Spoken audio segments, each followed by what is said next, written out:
So how do you use iMovie to create quality content and edit your YouTube videos? What's up, my peeps? I'm Aryan, and another week, another video. This week I'm going to be teaching you how to use the platform iMovie.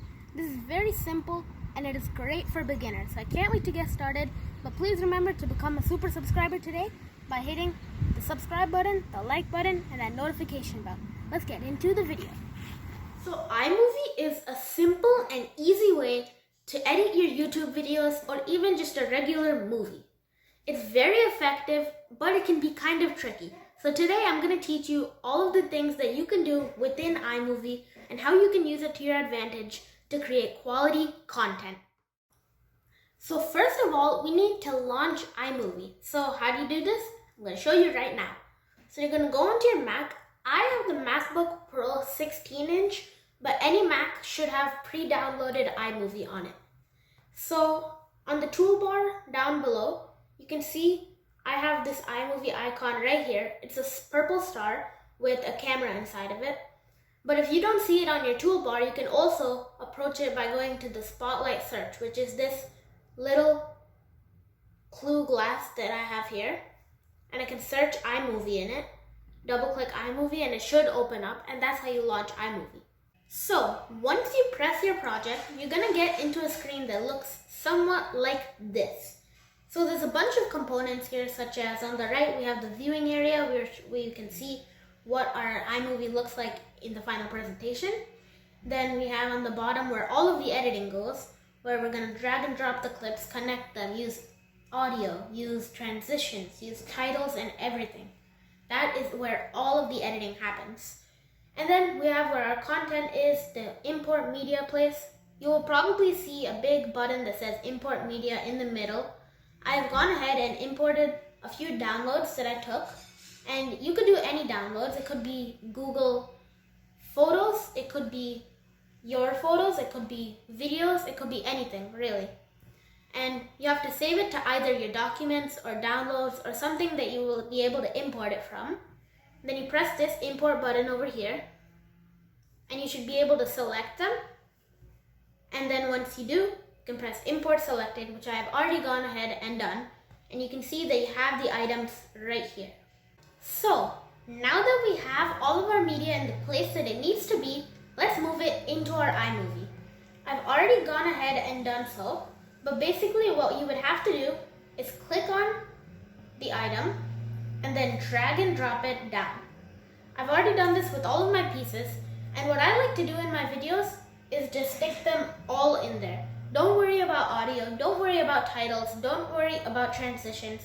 Just drag and drop all of the pieces that you need in the order that you want them, and then you can worry about the other stuff later. So now that I've done that, let's worry about the audio and the transitions. And this is when it starts to get a little bit fun. So we're gonna move from the My Media tab to the Audio tab. And you don't wanna have a video that has no music and it's just really boring and plain. But you also don't want a video that is too overpowered by music.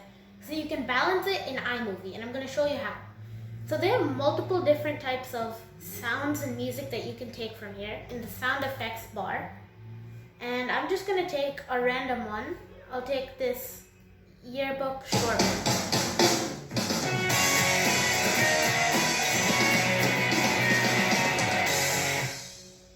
So maybe I like that music and I want it to go with my media. So what I can do is drag and drop this down, and you always keep the audio below whatever pictures or videos you have. And there you go. You can always extend it or make it smaller by going to the end and doing it like that. And basically I can just use different types of music for my whole thing, keep putting it down so that it's never playing. But this music seems a bit loud and I don't really want that. So what I can do to change it is I can double click on it, and then it says 100% right here.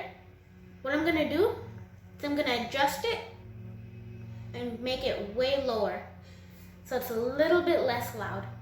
Now if I play,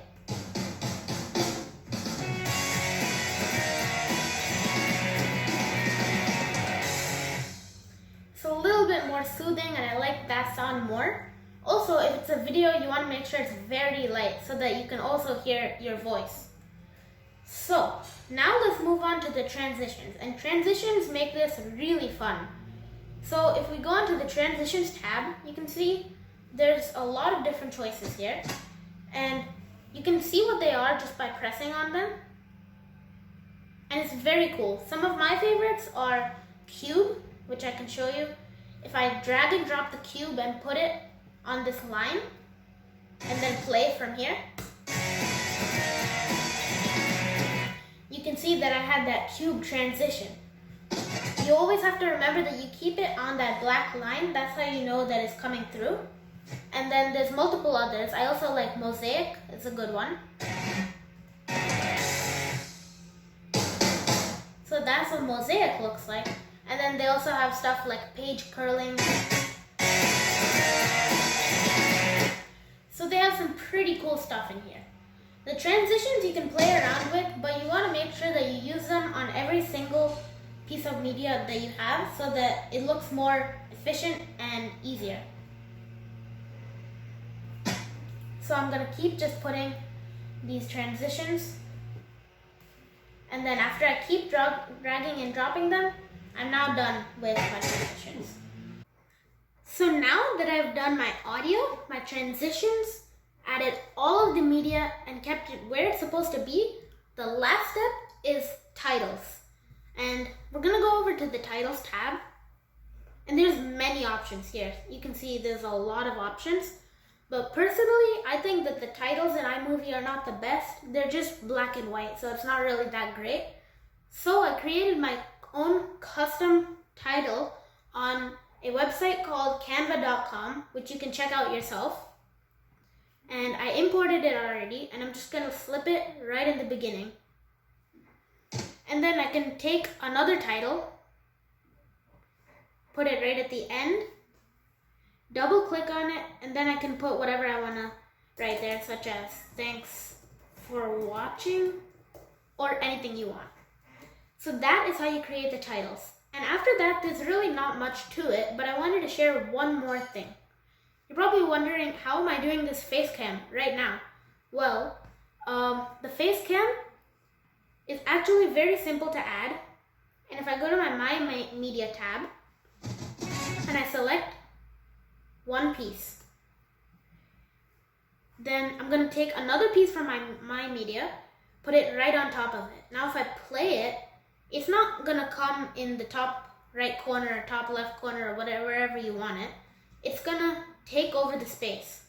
And I'm not going to see that original photo, but I want to see the original photo, and I want to see this new photo, this new sunrise, because I want this to be as a face cam. So I can imagine that this one on the top is the face cam, and I'm going to double click on it.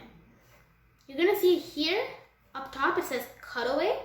There you're going to put options and put picture in picture. Then you can put it anywhere you want. I'm going to put it in the bottom left. I can increase it. Now if I play, you see that it's a picture in picture, and that's what you're watching right now. This video that I'm doing right now is a face cam that I have in the bottom left. So that's how you're going to use it. And I think that's basically all there is to iMovie. It's a very simple and easy way to edit videos, especially for a beginner, and it's very reliable. And I definitely suggest that anybody out there uses it to edit videos as a beginner. Alrighty peeps, this is the end of the video. I hope you enjoyed watching it, because I definitely enjoyed creating it. iMovie is such a great platform, and hopefully you go on to use it in the future for YouTube videos, or maybe even just a movie. I'll see you next time on Iron in the House.